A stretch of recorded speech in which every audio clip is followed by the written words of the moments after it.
Hi. I'll have the number 11, but if you could, hold the phone. Cool. Wonderful. Well, Jamie, thank you for joining me. Tina told me that you and the neighbors are building a school, and I was like, I need to talk to you about that because it sounds amazing. Yeah, yeah. It's a school, it's a childcare facility. Because what happened was our community up here in the Northwoods, or northern Wisconsin, we have one childcare center and it actually closed abruptly. So they closed with 1 week notice to families, and it's like the only childcare in a 40-mile radius, probably. Wow. So parents were left with 1 week to find out where their kids were gonna go. Right. And like everyone's got work and stuff. You can't just like 1 week to scramble and figure out what the hell you're going to Yeah, do. Right. exactly. Wow. Um, it was, very obvious that we had to do something. So a lot of people had come to this first community meeting. I think there were 60 people in attendance there. And from Nice. that meeting is kind of what stemmed like the support and idea for this nonprofit childcare school to be new in our community. So Well, I that's how love it that started. idea, just like creating solutions where there's problems. So the neighbors are like getting together, and it was probably people who were using the childcare facility slash school. It was. Surprisingly, it's not everybody actually. Some people who don't even have kids, don't even have anyone in the area, but live in the area and know how Yeah. important this is and they care about their economy and their neighbors, Right. understood this too. So it wasn't just those using it. So with the current childcare center, the one that closed, did like someone get sick or they just weren't turning a profit or any idea what happened to them? Um, it was a mixture of all that. It's never been a profitable business. They Yeah. were a nonprofit as well. It was actually a YMCA branch that had a childcare department within it. So the Yeah. whole YMCA didn't have to close, but they finally pulled the plug on this department that they've had. And that was their childcare for the area for I think 20 some years that it operated. No kidding. So this was a long running program that they had.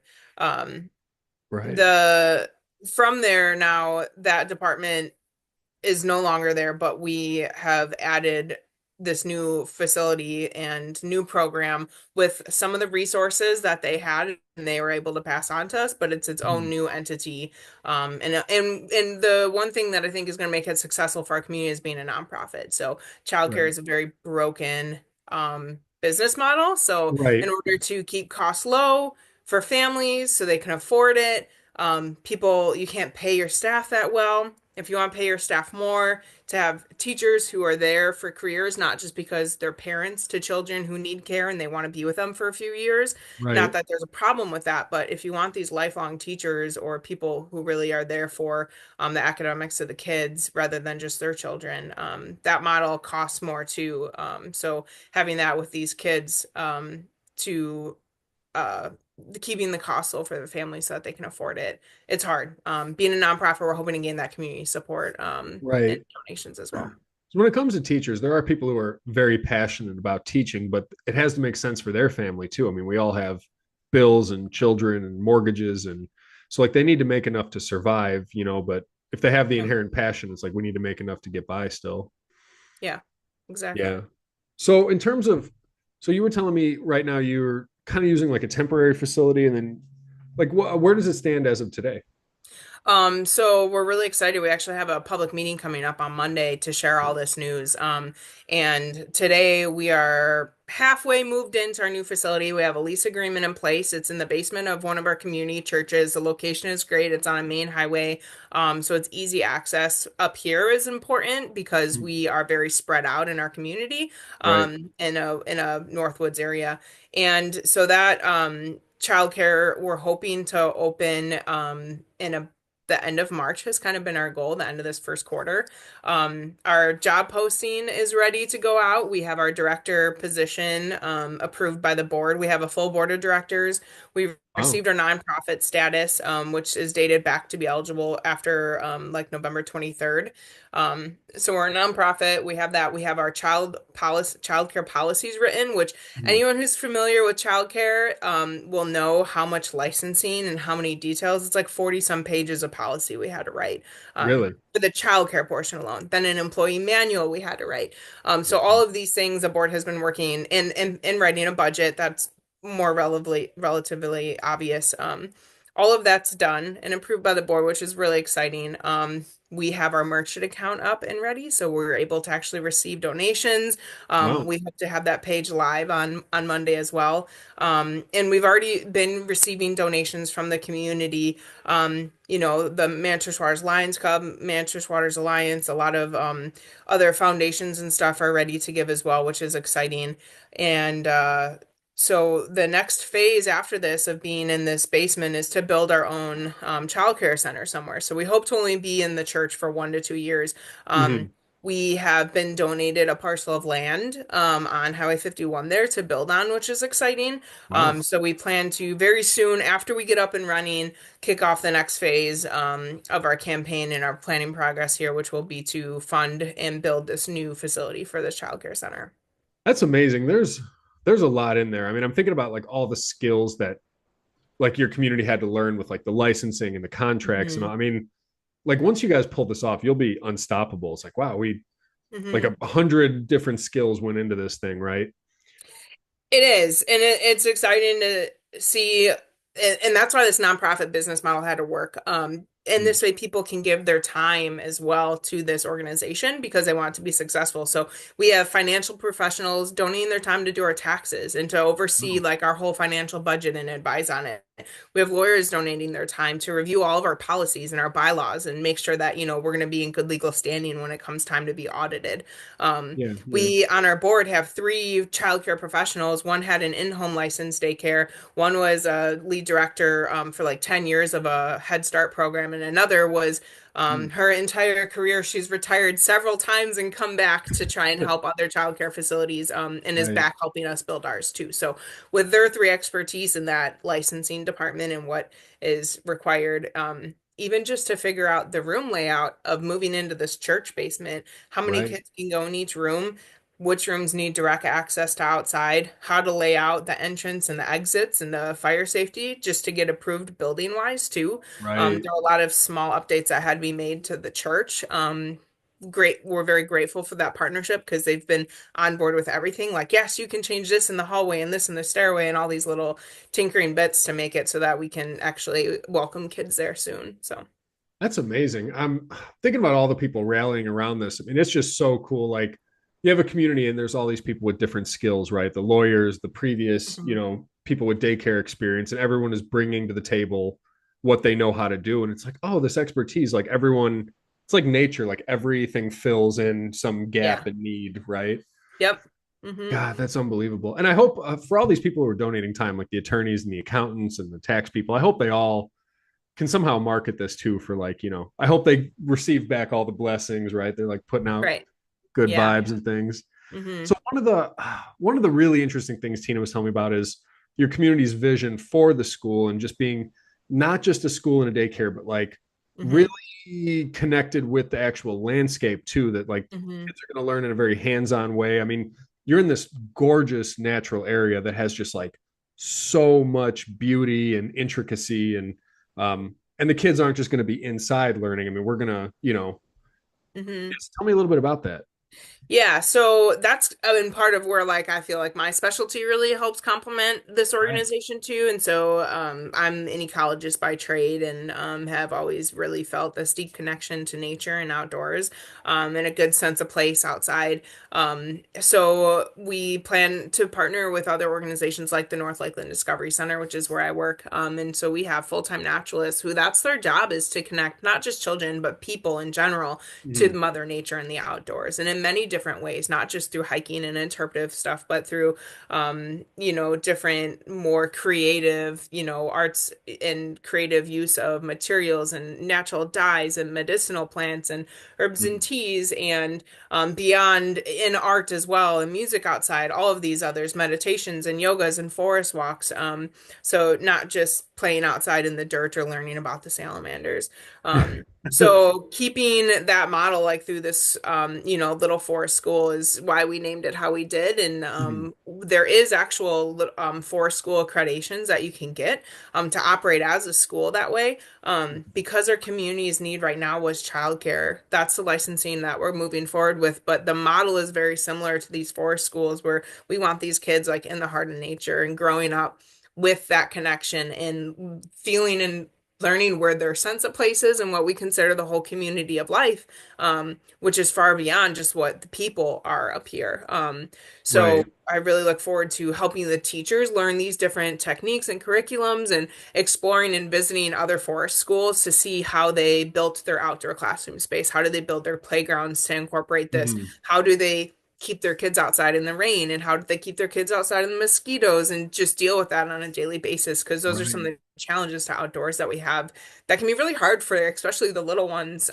So that is something I look forward to, and teaching that for those kids just from day one, having that a part of their curriculum. That's so important. I'm hoping, 10 years from now, people come to your school to figure out the model you're using and incorporate that elsewhere because we've had Mhm. this philosophy for a long time that like nature is something to be conquered or like a 1 acre farm is much more valuable than a 1 acre forest. And then, people in cities obviously are like so disconnected from the landscape, but then they'll go on these ayahuasca retreats or whatever. You know what I mean? Like they'll do Mhm. whatever they can to spend a weekend kind of thing. So I love that Yes. the kids are growing up with like we're not separate from it, like we are a part of this ecosystem, so like we're also the Mhm. stewards of it, right? I mean, like maybe that's our responsibility in this life is to find a way to preserve it for our kids and grandkids kind of thing, and teaching that at Mhm. a very very young age. Mhm. It is.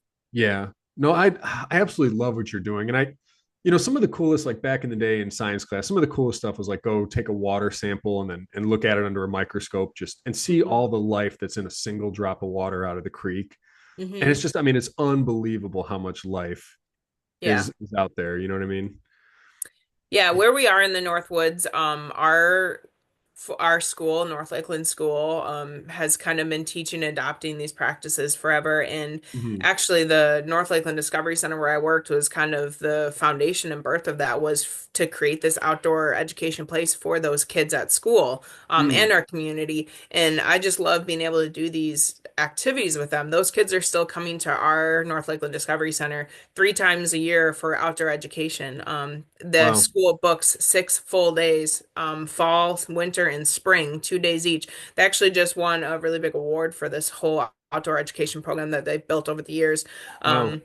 But some of the activities are like taking these kids to collect, make their own zooplankton catchers out of like pantyhose and water bottles and stuff, bring Wow. them down to the lakes, pulling their own samples, and then they take that back and pipette it on a microscope and get to see like all those living things in a drop of Right. water, which is really neat for them. And learn about like what things interact in there and the plants. Like there's carnivorous plants that actually can eat zooplankton in these water. Really? So like putting those under the microscope and trying to get these little pods on the bladderworts to like eat bugs, and the kids are just super excited about it.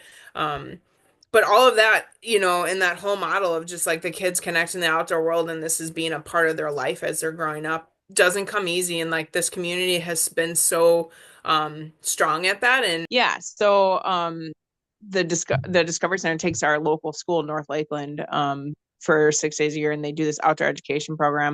North Lakeland has actually won awards for this long running outdoor education that they have, and they're taking these kids like outside, progressing them through the years, to be more adept and experience the outdoors. In fifth grade, they're sleeping um, in cabins. In sixth grade, I think they go to the tent. Seventh grade, they're in the tents and they make it off campus. In eighth grade, they're doing like overnight canoeing trips, backpacking Wow. trips, and stuff.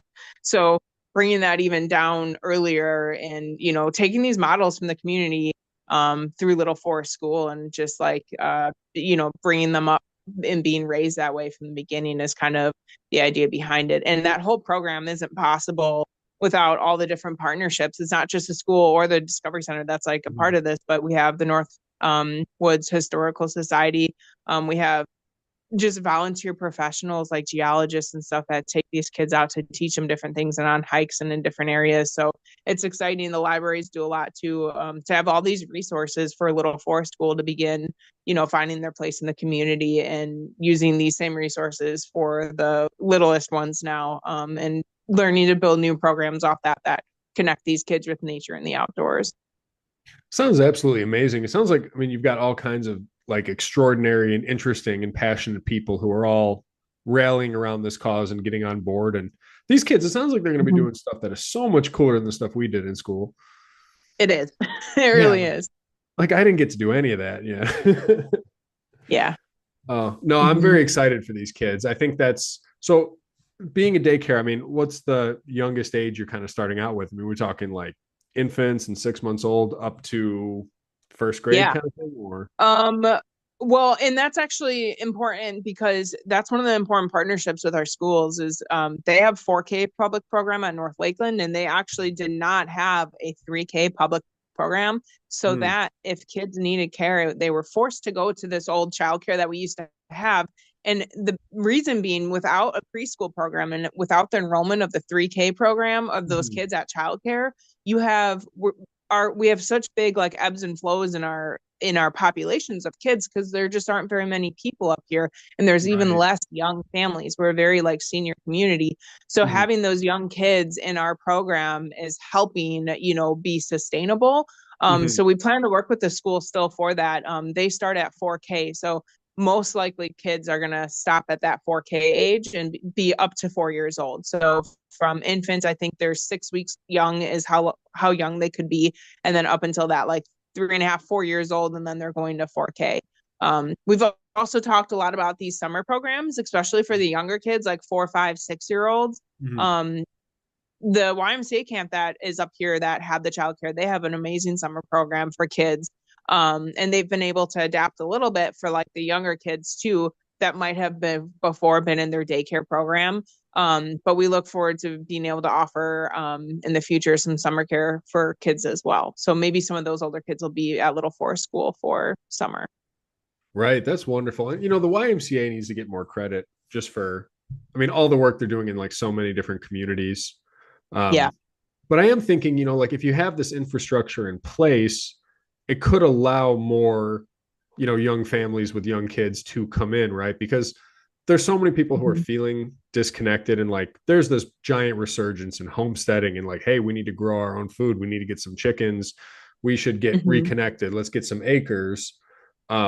People are moving that direction, but part of it is like, hey, how are we going to make that work for our kids? How are we going to make sure that they have good education and daycare and continue to, we can continue to work and all this stuff. So you're creating one of these essential infrastructure things that can allow your community to, attract some young families and things potentially. Yeah, exactly. And I think that's why a lot of people who don't have kids here or aren't like directly affected by not having childcare are really into this idea and very supportive of this community childcare that we're bringing on, because it affects them and it affects their economy and it affects all the services that we have in the Northwoods, because the people need workers for bars and restaurants and services and construction and all of that medical field, and they need places for their kids to go to school if they're young families. And that COVID era definitely pushed a lot of people out, because not pushed them out, but pushed them out into the outdoors world and these living areas, especially with the ability to be working remotely and stuff. But I feel like we're starting to see some of those go back to where they came from, or just not, whether they weren't into that lifestyle any longer or move. And there's families up here that have, been affected by that childcare issue that were like, well, do we stay? Do we go now? So making sure that these services are here to keep these families here is so essential. It's like the essential worker category. So. Right. Yeah. I've noticed, it's all about these partnerships, right? Like I think about like Crystal Lake, Illinois, which is like kind of near where, we were growing up, and it was like nothing but cornfields. And then one day they put in shopping, and then the next day there was all these houses, and like they couldn't exist without one another, right? Like the shopping is worthless without people living there to go shopping, and then the people wouldn't go live there if there wasn't. So it's all about like these partnerships and like, okay, if you do this, I'll do that, and we'll we'll make sure the community has everything needed to Yeah. attract them to come in, kind of thing. So this feels like one of those Mhm. essential pieces because, I mean, people need to work, right? So it's like, I mean, should Yeah. I stay home with the kids or should I go work? I mean, if we don't have an option, Mhm. what are we going to do here, kind of thing? Yeah, and when we moved here, it was a big deciding factor. If we wanted to be up north somewhere, we've been here for about 3 years, and Mhm. that was one of the questions: what's the school district like, and what is there for childcare? And at the time, they answered the school district is amazing, and there's this awesome childcare that's been here for 30 plus years. This is a great place for your kids to be. So having those Right. resources definitely had a big impact on whether or not we were going to accept work up here and relocate our family. So Yeah, it made sense for you guys. And it had all the everything needed to make sure that your kids could thrive. Excuse me, that you and Jeff, you and your husband could have everything you guys wanted to mhm. get some land, and but then the kids Yeah. wouldn't take a hit for that too. I mean, they can still get a good education and you can continue Mhm. to work in all this. Yeah. And Yeah. that's something like to say about the community support for this in Mhm. our Northwoods community in general, Manitowish Waters, Winchester, Boulder Junction, Presque Isle, Mercer, that's the area we are for those listening. And the community up here is amazing. The things that people do together because they just want to do good is not Mhm. like anything I've ever experienced before. And for example, Emmett, our youngest, we have 3 kids, and our youngest is the only one that might go to the Little Forest school. He's 1.5 right now. So depending on how long this whole building takes, he could be aging into that 4K program by the time that new forest school is even open. And Right. yet here, I am and everyone else that's on this board has these young kids that might not actually even get to go here, but this is so important that they want the next kids to go here and the next ones after that because we see each other in the community so often, and it stands out when you're young families. All of our kids know each other because there aren't that many of us. So Mhm. we want to just keep that going for the next generations. So that's where we have this other outside support from older people in our community, like I said, that aren't affected by this directly because they don't have kids there, and they're Mhm. still very interested and very helpful. Even the service leagues, like we have the Women's Service League and Manchester Waters Alliance and stuff, helping move all of the Mhm. stuff from the old daycare to this new church. There was just caravans of people with SUVs and trucks and moving playground equipment and changing tables and the cubbies and all of that stuff. And it's amazing. That's all done by volunteers. Right. No one's Everyone been brings paid their anything to do any of this yet. that's so extraordinary. And like moments like that, I mean, they just give me such like hope for humanity. I did a podcast the Yeah. other day with a friend who lives out in like Appalachian. We were talking about Helene and just like the way people came Yeah. together and volunteered, right? It's just like people helping people with literally nothing to gain. It's the right thing to do. And you just Mm-hmm. see like the best of humanity come out. You know what I mean? Like when there is some need like that. And it's a Yeah. beautiful, wonderful thing. I mean, that's got to give everyone a lot of pride in the community that like, you know what? This is a Mm-hmm. beautiful place to live. We're proud to be from here. We're proud to live here. We're proud to be part of this group here. It is. And it's a beautiful place in general. The services, the buildings, the bike paths. We have, dozens of miles of paved bike paths you can get from town to town on your bike up here. It's amazing through the forest. So I'm very confident that we're going to make sure that this is a beautiful childcare facility that has all the resources for these kids going forward. So that's really exciting. God, I love that. That reminds me, there's some lovely quote. I don't remember exactly how it goes, but it's something about real wisdom is planting trees whose shade you'll never get to enjoy. Um, Yeah, exactly. yeah, and Hmm. it's just, I mean, there's something about that. Like even if Emmett ages out of the school, this will be something that is available for the community, and even maybe for Emmett's kids, right? I mean, Right. Hmm. someday, yeah, and just having it set up today, who knows what this means for people a decade from now and 2 decades from now. Yeah, exactly. Hmm. I was talking about you the other day, a specific story, and this is a little bit of a redirect, but it's been on my mind. So one time you Yeah. took us mushroom hunting for chanterelles up in Kettle Moraine, Wisconsin. And I say up, that's Yeah. way down for you, but it's way up from where I am. But I had never, so we needed you to show us because I had never looked for chanterelles, and I'm always worried I'm going to poison myself. So I always go for the really easy ones like maitake that you can't mistake them. And you like knelt down and picked one up, and you're like, oh, this is what they look like. And the moment we looked at it, we realized we were absolutely surrounded by them. And it was so, what's been on my mind ever since is how something can be totally invisible to you when it's right at your feet, or like whatever you're looking for is what you'll find, right? And that's more of Yeah. just a kind of unrelated spiritual thing, but I don't know if that speaks to you or not, Yeah. but what you're looking for is what you'll find kind of thing. Yeah. And, that's, and like I said, I feel like that's something that I have to offer this nonprofit. And I mean, I'm really good at project management and budgets and everything. So that's really what I've been working on now. But like when it comes down to it and like what these kids are learning in nature, just, being at the Discovery Center, this Woods and Water department that I run is to not just kind of do these services of like invasive species or land stewardship, native planting, plant surveys and all that. That's kind of what I do, in its basis summary at work. But because we're an educational facility, we're teaching people about it all along the way. So foraging and this other stuff, like you said, like we're out in the woods. I just taught you what this mushroom was that just opened your world to it. Right. Teaching people about that ethic of care and that stewardship that they can and should have, and how to have these stewardship practices that like aren't that big of lifestyle changes, and the little things they can do for their backyards, for their environments while they're on a hike, while they go somewhere, is really important to me. And I think it's helping build like a better awareness in our community and better, community stewards for taking care of the Northwoods. It's such a beautiful, serene place, and more people are coming here. And if we don't change our living practices and the way that we act and build and construct and all of those things, before you know it, it'll be like any other city that is, out in these other urban areas. So we need to make sure that as we're coming here, that people are, respecting and making their place of life in this community, in the whole community of life, with the loons and the birds and the frogs all along the shoreline, that we're having their best interest at mind, not just ours. So I think, that goes into Little Forest School, even in teaching these kids about those, so that they understand that they're not the ones here first, and that there's a lot more to care for.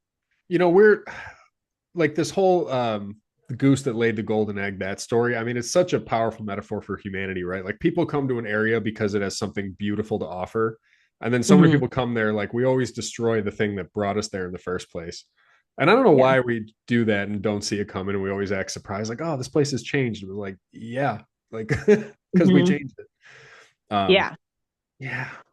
So that is, so I'm always reminding people about that. Like it's changing before our eyes. Like it's us. It's happening right now with us. And these are the things that we can and should be doing to preserve this.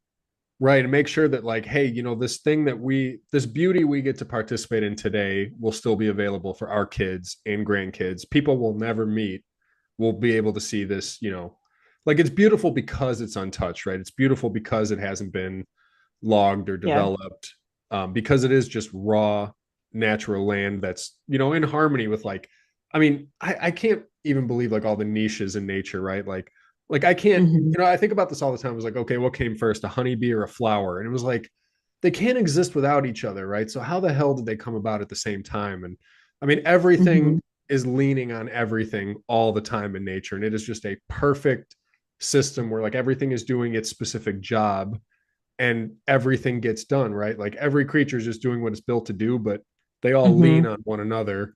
And I think we need to find ways to live like that. And actually, your school's a great metaphor. I think, just anything that combines your passions with like a need, right? It's like, this is what I love to do and what I can get paid to do, but it's also something that benefits everyone around me. Like it fits into this ecosystem.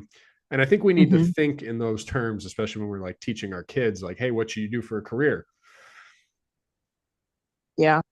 And people often think of the ecosystem as, they forget about the humans in that. And like, we are part of that. And we're often like the worst invasive species, I say, like to an ecosystem, right? But finding that harmony and balance between, and this goes back to like, I've worked in this landscape ecology and I've worked on a lot of residential projects and with homeowners who are trying to protect and preserve while finding their sense of place on this property. So how can we make these enjoyable spaces for us in our landscapes without overdoing it? And what do we need versus what do we want? And how can we compromise with the ecosystem to make sure that like the water can still drain and the rain can still fall there, and the earth can still breathe and grow, like while we have a fire pit or a beach or a walkway through the woods and a patio, and just these different little pieces that humans think they're so entitled to in their rights when they have this land that they purchase, and they own it. But really, what is there on the land first, and what of those things,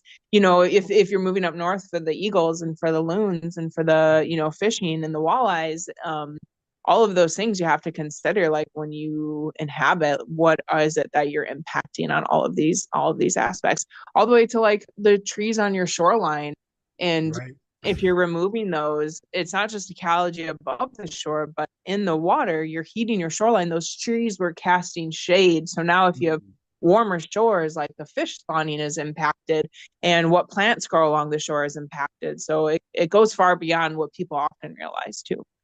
It's complicated for sure. Yeah. And I mean, even like I heard, and I don't know if it's true or not, but it had to do with something with like Yellowstone, that like, some animal being reintroduced, like wolves, but it's something about like there was some creature that was supposed to be there that was taken out of the ecosystem. And then when it was reintroduced, kind of things went back into harmony. Like you saw new plants, new trees growing, maybe because there was like less deer, or, you know what I mean?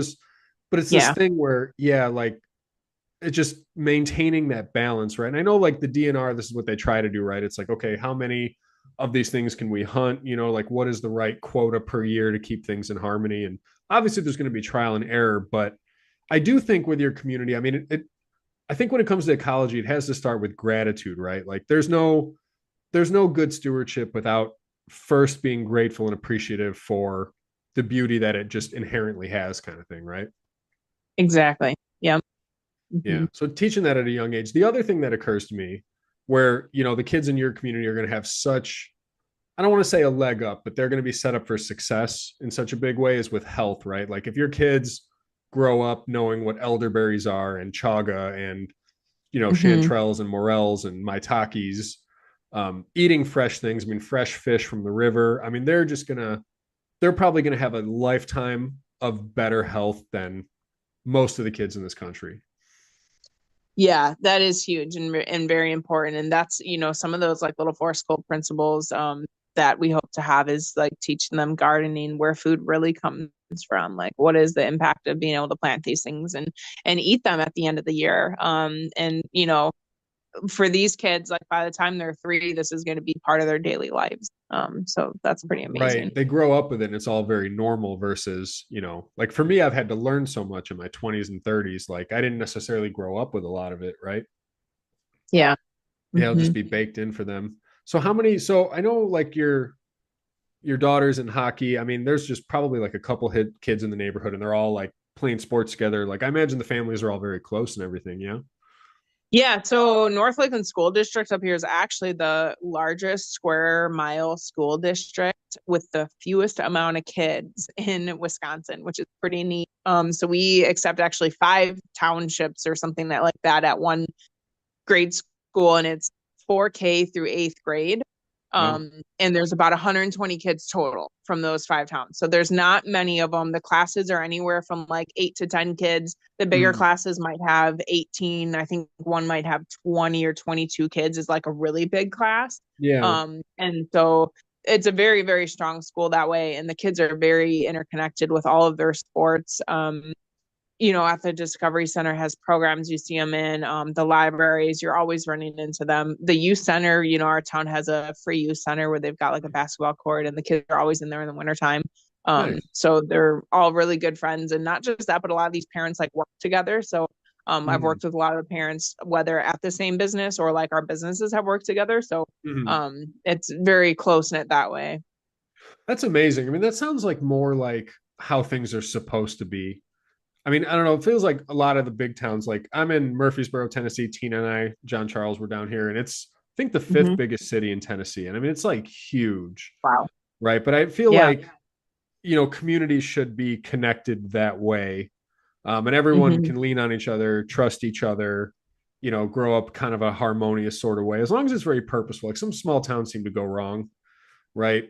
People don't know what they should be doing, and there can be certain issues with like substance abuse and things, but there are some small towns that are absolutely thriving. And I think one of these big things is that whole connection with the landscape, right? Like I think a human being can derive so much meaning from their natural environment, like the little gift of like seeing a bald eagle and just like wow, that made my whole day. Like that's a beautiful thing. And having those moments, I feel like it does keep us with 2 feet on the ground kind of thing. But Yeah, I do feel that our community, most people have very common values, right. especially about the environment. Even if they differ in their recreational activities, Mhm. you'd see actually if for anyone in the area, you're probably very familiar with controversies over the like quiet sports versus loud sports, because both those people can very much value like being outdoors, but in Mhm. very different ways. So whether you're an ATV person or like a cross country skier, Mm. that's where we see conflict in our communities often. But the core values of like being outdoor and being in the environment, and being in nature, are very much true through pretty much everybody up here, which is something that we all share.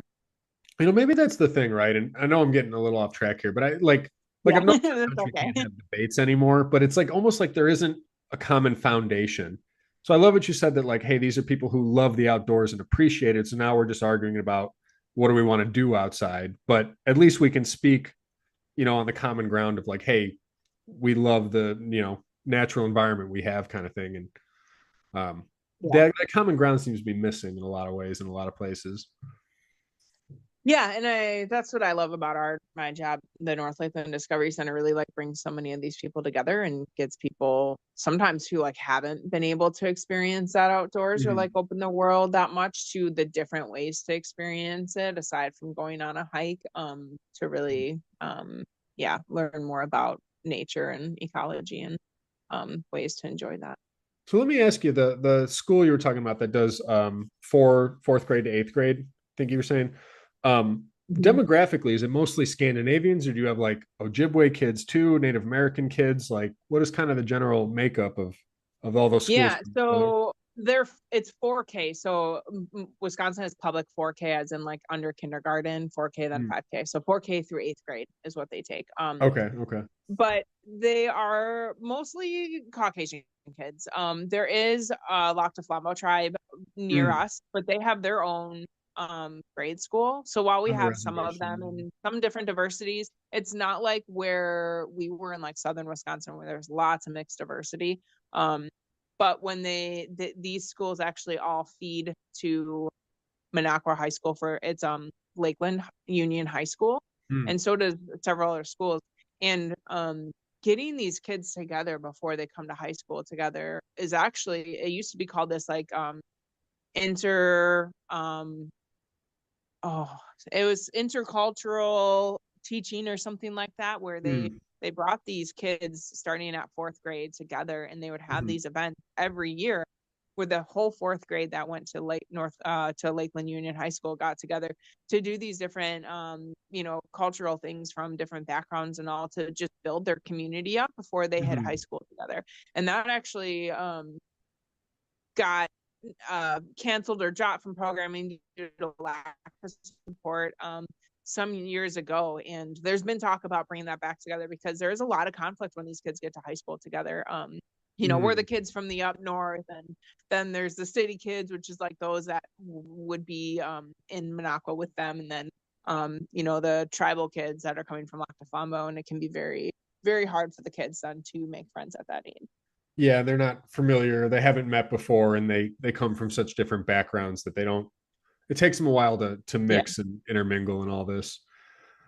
it Yeah, does. I Or had this they don't mix them, so right. unfortunately. No, I love the idea. So I was talking about this with Tina. One time, went to Mexico to build a house with like a church group. Like a friend invited us, my mom and I went. And the thing that was so striking is like we went with a bunch of families. So we had like a bunch of like kids we brought, and there was a bunch of kids in the neighborhood down in like the Tijuana Tecate area. And the kids, Hmm. obviously, like we had American kids, white American kids, we had Latino kids, Mexican kids. They couldn't speak the same language, and they had such an amazing time. Like I've never seen kids laugh so hard, have so much fun. Like they couldn't talk, but they could smile at each other. They Yeah, could like play tag. They were kicking a soccer ball, and they made sure. like these incredible friendships in a week, despite not being able to just traditionally kind of communicate. And it kind of occurred to me that like Yeah. kids only really care if another kid is fun to play with or not. Like they don't necessarily notice these differences. And it's almost like if we can just teach our kids to not be Hmm. jerks, then they'll be fine. Um, so I don't know, I Yeah, love the idea of especially like at that younger age. right. I think that's the key, right? Like at a young age, getting kids together because like they don't notice the differences at a young age. They just know that like a kid is fun to play tag with or a kid is not fun to play tag with. And that's really the only thing they care about. It's like I'm having a good time hanging out with this person or I'm not. And then all the other differences, like they, it's kind of invisible to them kind of thing. So I love the idea of like, introducing kids young and I don't know for Tina and I, it's like we want to, take our son traveling at a young age and get him appreciating different cultures and things and get him as many Yeah. places as we can, right? Hmm. Yeah, I'm grateful for our oldest Jack. She's 9 and she just loves making friends everywhere we go. And Right. it stands out the most in like campgrounds or like if we're at parks and stuff. She's Hmm. like always with new kids and then is like, Mom, get their parents' number. Mom, can I get their kids' messenger code? And just trying to stay friends with them afterwards too. It's so sweet. So she's She's very just social that networking. way. She's like she needs little Yeah, like business cards, right? Just hand them out. exactly. No, that's really cute though. Well, I'm gonna let you go in a minute. I do want to say we miss you guys. It's been too long. Hopefully we can Yeah. all meet up north or somewhere around the Chicagoland area coming up here or a Mothy or Mhm. something like that. That'd be very cool.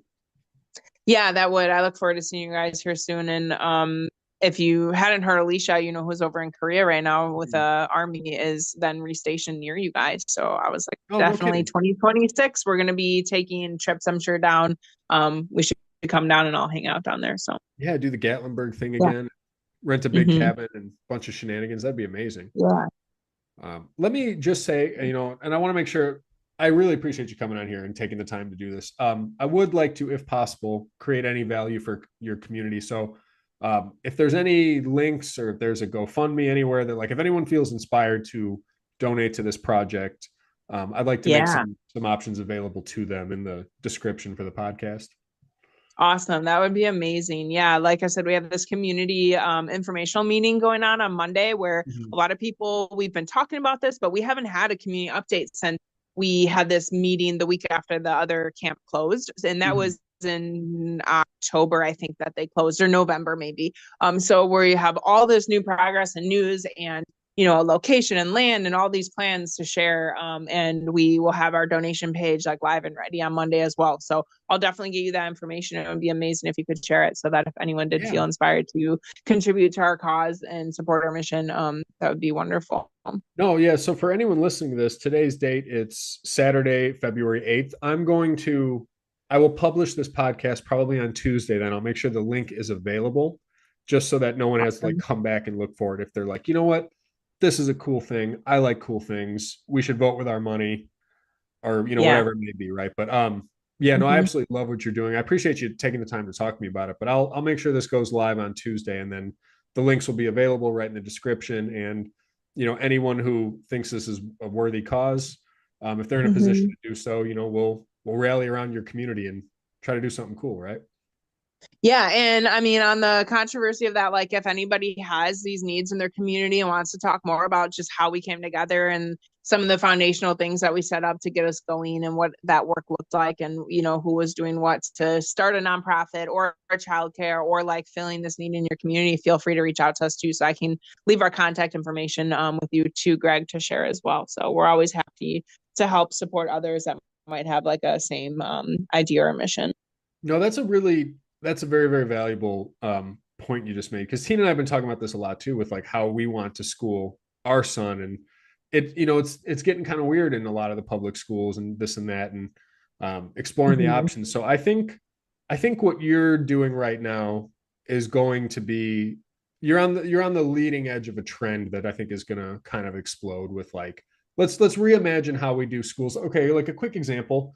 I heard that like in public schools, the way we do even sitting kids in rows comes from like something about like a Russian idea about like training kids to kind of take orders at a young age so that they could join the military when they're older. And I'm not sure exactly how true that is, but even just these Interesting. things that are so normal to us, like, oh, kids sit in rows in school, was like Mhm. teaching obedience at a very young age versus promoting creativity and like, okay, kids working with their hands. And we're like, oh, all these little boys have ADD. I'm like, no, they don't. They just learn with their hands. Like, give them a microscope, give them a slide, give them a water Mhm. sample.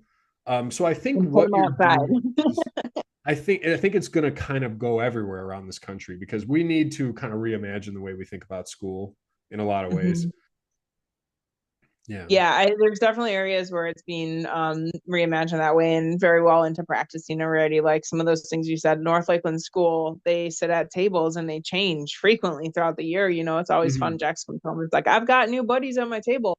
Um, and then just the things that they're doing in school is so different than some of the other places that's already being worked on. So I hope that other communities are following. And you know, it's really proven our school is rated really high because of some of these things that they have, and the strong people in the community, because we have, you know, very low turnover in that school too. And it's not just Mm. because of great kids, it's because of great leaders and teachers and stuff that we have here too. So Right. No, and I know like some schools been doing this kind of thing for some years. And I'm not sure if like that first round of kids has like gone off to college or just to see like, okay, like throughout the course of K through 12, you know, how are these kids kind of competing or like, you know, what kind of education do they leave with in terms of like their knowledge, creativity, experience. Um, so I am very, very curious, yeah, like, yeah, no, this we're gonna keep up with this story for sure because I really want to see yeah. where it goes, and I'm like so stoked for what you're doing too, and I would love to find something similar for our son down here in Tennessee because that sounds like I mean Mhm. just such a better way to learn and I want him to like live in wonder of the world. Like, and I'll end with a quote from Einstein. He's like, if you want your kids to be geniuses, read them fairy tales, and if you want them to be super geniuses, read them more fairy tales. And I feel like that's such a thing we've lost is just like I want my son to be in awe of the world and so curious about all of its infinite possibilities and intricacies and beauty and options, instead of just this Yeah. very narrow kind of thing we've been doing, you know, for a long time. Mhm. Yeah, that is true. And it always really reminds me, you know, of the successes that we've had with our oldest Jax, just when she gets excited about something or names a plant that she knows and she's like, Mm, Mom, it's this, and look at the water shield. And then she's teaching her friends. And I'm like, all right, we're doing it right. Like she's getting it. So yeah. that's yeah, I love that. I absolutely love that. Well, tell Jeff I still want to build Yeah. a relationship with him. So Sounds if he good. ever, Yeah, it was a pleasure talking to you today. Thanks so much for doing this. I really enjoyed it. So no, I appreciate it. Thank you for sharing all this information, taking a little time. So go enjoy the snow with the kiddos, and send me the links as soon as you know you have something up after Monday, and we will publish this one on Tuesday. sounds good. Thanks so much. Wonderful. Thank you, Jamie. Bye. Bye. See ya.